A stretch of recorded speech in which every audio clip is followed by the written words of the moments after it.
back to the wedding series. Either way, I am so happy you're here. We are currently 2 weeks out from our wedding date, so we are going to take care of some planning today. We have lots to do today because not only are we having a wedding, we are having a wedding on a budget. We have no type of coordinator, no type of event planner involved. It is just us. It is all DIY, it's going to be all intentional, and this is not going to be your typical wedding because we did already have our ceremony. We got married privately and did kind of an elopement. So instead of this being a full-on wedding day with the ceremony and the reception, it's just going to be the reception, just kind of a celebratory event with more extended family to celebrate our marriage because we wanted a private ceremony. We wanted to keep it very intimate, but we also wanted to be able to celebrate with extended family. Looking at my wedding checklist, I can already tell we have a good amount done for this reception. We have already booked the venue, which is the big part. We have decided on a minimalist summer park wedding. We reserved an indoor park shelter that has the functionality to be both kind of an indoor setting and an outdoor setting. The building has lots of big windows and there's a lot of beautiful scenery positioned nearby. So I think we can really run with that kind of summer park wedding feel. The wedding invitations are already out. We have been collecting RSVPs. My dress and shoes are all picked out and ready to go. We've already decided what we want for food, drinks, cake, decor, and flowers. Decor wise, I think we're just going to stick with mostly all white for the color scheme, keeping things very fresh and minimal. I think the venue is really going to speak for itself. So far in terms of decor, we have a big foam board sign that I designed on Canva and got printed through Walgreens that will sit at the entrance of our venue on an easel. Also at Walgreens, I got a bunch of photo prints made. I have some 5x7s and then some 4x6. I have them in various sizes, just a few in the 5x7 size, and then a whole bunch in the standard 4x6 size. Some for putting in frames as decor and some for handing out to family. The rest of our decor is coming from Amazon. We found quite a bit of stuff on there. The tricky thing about having a park as your wedding venue, we've discovered, is that there are lots of strict rules surrounding glass and fire, which has forced us to be a little bit pickier about our decor, about our beverage selections. Obviously, we can't have any type of candles, so we found some picture frames that have plastic coverings rather than glass coverings over the photo. This set comes with a selection of different frame sizes, 4x6, 5x7, and 8x10, all white. For table centerpieces, we had to get a little bit creative because glass vases were out of the question, but I found some acrylic plastic vases on Amazon by the brand Amazing Abbey. This is a 12-pack, and they're just your standard cylindrical plastic vases. I'm quite impressed with these. I feel like people won't be able to notice that they're plastic as opposed to glass. So we'll have one of these on each table, plus a few scattered throughout the venue as well. All the tables will have white cloth tablecloths. I have some for round tables and I have some for rectangular tables because there will be a mix of both throughout the venue. I have a 6-pack of round tablecloths that should hit the floor and a 2-pack of rectangular tablecloths that should hit the floor also. I plan on using the round tables for guest seating and then the rectangular tables for featured decor or featured areas throughout the venue, such as the card and gift table or the entryway table. Our utensils for the event will be all plastic because, like I said, we can't have any glass, and honestly, it makes it easier to deal with. So I found these plates that are plastic but have a really elegant, durable look to them. They kind of have the appearance of a glass plate. So I have 60 dinner plates and 60 dessert plates. We only have 40 guests coming, so this will be more than enough. For silverware, I tried to maintain that authentic, classy feel. So these are plastic, but they have that silver color that looks kind of realistic. And then some nice, thick, high quality dinner napkins. And of course, some plastic cups for beverages. For the photo prints, I did snag some envelopes from Amazon as well because we don't have any in our household. But I think what I did was pick like 6 of my favorite wedding photos and then got like 20 copies of each, and that equated to like 1 copy per group per family. So I was thinking what I could do is have an envelope for each family, put their 6 photos in there, write their name on the envelope, and have it by the entrance for them to pick up. Something super simple like that. I just wanted to incorporate photo prints because I know a lot of people in our families like to have them. Last but not least, from Amazon, I do have a few more things that I picked up that I would argue are still necessities for wedding planning. I got some little nail polish remover clips because I have tried the most unorthodox methods to remove my nails. I do Gel X nails at home, so they do stay on pretty well and they require a good removal routine. And these nails that I have on will need to come off prior to the ceremony. So these will be used in wedding prep. It's been a long awaited purchase. And these ones come with some for your fingernails and for your toenails, which will be really useful because I do use gel polish on my toes as well. And last but not least, I do genuinely, truthfully feel like coffee is important in the wedding planning process. So I have 2 coffee sauces, both from the brand Hollander Chocolate, which I've never heard of, but what happened was I went to a local cafe, I ordered a salted caramel latte, loved it, looked behind the counter to see what the heck they were using, and it was this. And I love making my own coffee at home, so I had to have it here. I got the caramel and I also got the white chocolate sauce as well because I am a white chocolate girl, especially in the fall. So I'm super excited to use these. I haven't yet had my cup of coffee for the day, so I think I'm gonna make a latte with these while we work on some more wedding planning stuff. With T-minus 2 weeks until wedding day, the last few things I have on my list that I still need to do are finalizing my printed text assets that I've been designing in Canva. I have a bunch of little things that I want to put in like 8x10 frames, QR codes, things like that. I'm going to be doing a Google photo album, which is going to allow people to join that album and then share photos that they take from the day to that album so that other guests can download them, view them, comment on them. I also want to have a half sheet at each table setting that has a message to all of our family on there, thanking them for being part of the day, thanking them for being part of our lives, as well as the dinner and drink menu. Just little things like that I want to finalize the design of in Canva so I can get them printed and get them ready to go for wedding day. I also still need to order the food. I need to order the cake. I need to order the flowers. We're planning on using Costco both for cake and for flowers. For food, we're doing a local Italian place. For drinks, we're just going to buy some sodas and some wines and beers from the store. And of course, we need to pack and prep everything to bring to the venue. After all that, we should be good to go, ready to have this family celebration reception event. Until then, let's go make a coffee and let's get working on these Canva designs.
I finished all of the Canva design accents, so I have a wedding celebration this way sign to direct guests to the indoor venue entrance. I have a memorial message that I'm going to put in a frame that says "In loving memory" with the Bible verse John chapter 3 verse 16. I have a sign for the cards and gifts table. I have a photo print sign encouraging people to grab their envelope full of prints. It says, "You keep the memories, we'll keep the vows." I thought that was really cute. I wrote out some vows that I haven't yet decided if I want to frame or not yet.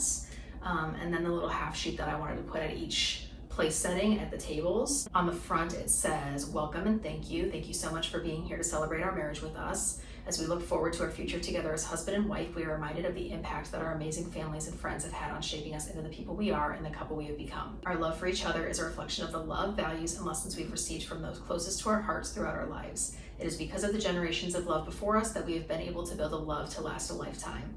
We love you and are so thankful to have you in our lives. We hope you'll enjoy the drinks, dinner, and memories made today as an expression of our gratitude and appreciation." On the back, I just have the drink selection and the dinner menu so that people know what's being served and what to expect. And then I have little food labels. Other than that, I think we should be all set to go.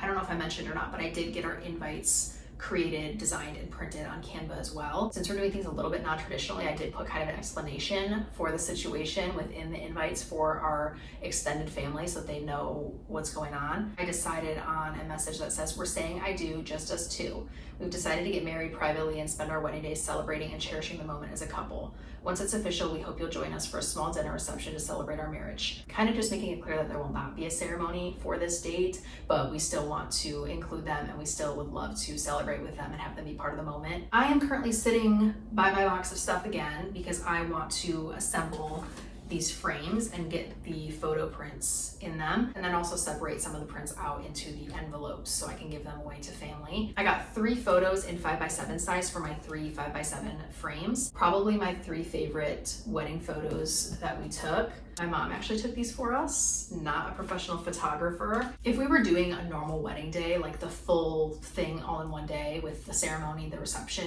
and photos. Like I'm only wearing my dress for that day. I think we would probably reconsider and have a photographer there. But because we've been splitting it up the way we are, we've been able to really like mold our budget to exactly where we want it. As kind of a budget breakdown of what we're spending and what we're like splurging on versus DIYing or saving on. It's definitely been mostly DIYing and just kind of like spontaneously planning and finding the easiest solution. I really think our biggest like play of the game has been picking the right venue, because that is like your foundation that starts you off strong and kind of dictates like what you do with the rest of the event, like the food, the drink, the decor. Like I said, we ended up finding a local park shelter that had both indoor and outdoor flexibility. And with it being a public park shelter, that eliminated the food and beverage minimums that were the downfall of many other venues we had looked at. And because it's local, we actually got a resident discount of $100. So we ended up with a very inexpensive, affordable venue rental price with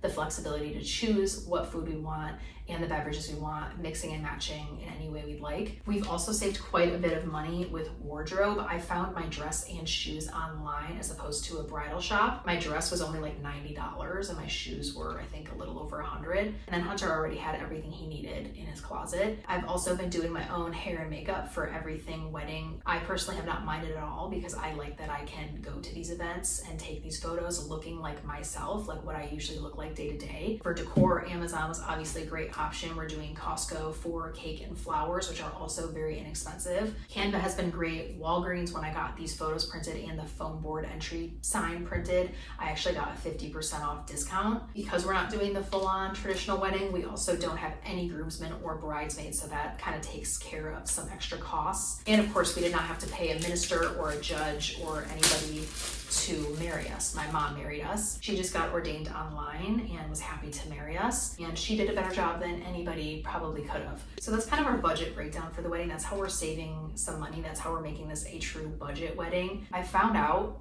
doing this wedding planning that you can have a really beautiful wedding with not a lot of spending going on. There's a lot of ways you can make it feel special and make it feel elegant and well thought out without having to break the bank.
Planning on getting a wedding fragrance, but I feel like I've been so absorbed in and enthralled with fall winter gourmands that I haven't given myself the chance to discover a spring or summer fragrance. So I decided to set out today to find the perfect soft summery bright vanilla, and I think I found all of that in Dolce & Gabbana Devotion. The only 3 notes I see listed on here are candied citrus, orange blossom, and vanilla. And if I could describe it in a very simple way, I would say it is just a very soft, light, airy vanilla. It doesn't smell like a dessert. It more so smells like vanilla with a touch of floral, but just a touch. This is just the perfect feminine scent that I feel like evokes everything bride. Just so pretty and just pleasant. So I'm feeling really, really good about this pickup.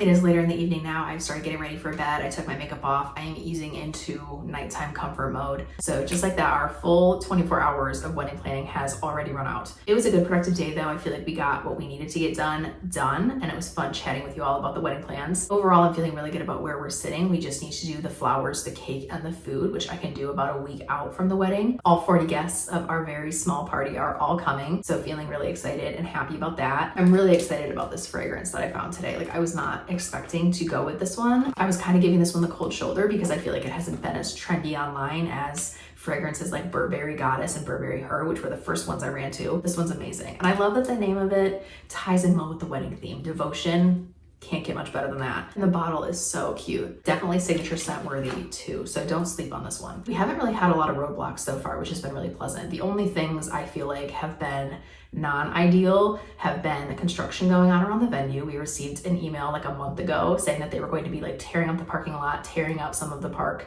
to put in new pickleball courts. Thankfully, it's only construction going on Monday through Friday, so there shouldn't be any noise at the time of the actual wedding date, but it might not be looking as picturesque as we had initially envisioned. Still perfectly accessible though, thankfully. We had also planned on getting a cake from our nearest Costco, but that Costco's bakery is being remodeled right now, so we're going to have to go to an alternative Costco location. And to be honest, earlier today, I was kind of having like a venue identity crisis because when I went to go confirm the types of flowers that I wanted to order when it was time to order them, I started questioning my choice. Initially, I wanted to go with all white lilies and just a very white, clean, elegant feel in the venue. But then I looked at more pictures of the venue and like the views out the windows, and I was like, should I like lean more into the park theme and make it more of like a picnic type of feel and do more colorful flowers? I was looking at little like tree stump slices to put in the center of each table as like a centerpiece with the flowers on top of it to make it look really woodsy. Looking at like table runners to tie in earthier tones, like things like that, completely deviating from my all white intentions. And I think both would be really, really stunning. But I decided to show it to my husband. I said, please just humor me. He has not been super involved in wedding planning, which I don't mind at all because that's just not his nature. I wouldn't expect him to change his nature for the fact that we're having a wedding. He's been very helpful with helping to coordinate and helping me to coordinate, but I haven't asked him to like make the decisions. But I asked him which flowers he likes better, and he's not been very opinionated when it comes to wedding design decisions. But this time he was like, the white lilies. So I'm kind of just gonna take that one firm opinion he's given me and follow it. Next time I see you, it will be wedding week. So that will be a week full of finalizing the details, continuing to prep, doing the beauty maintenance. And then after that, we'll have the reception. And then it'll be basically fall time, which is one of my favorite times of year. So I really hope you'll stick around, especially if you find yourself coming back here. But thank you so much for being here for today's vlog. I really hope you enjoyed spending the day wedding planning with me. I know I had lots of fun sharing with you. I hope you have a great week, and I will see you very soon in the next one.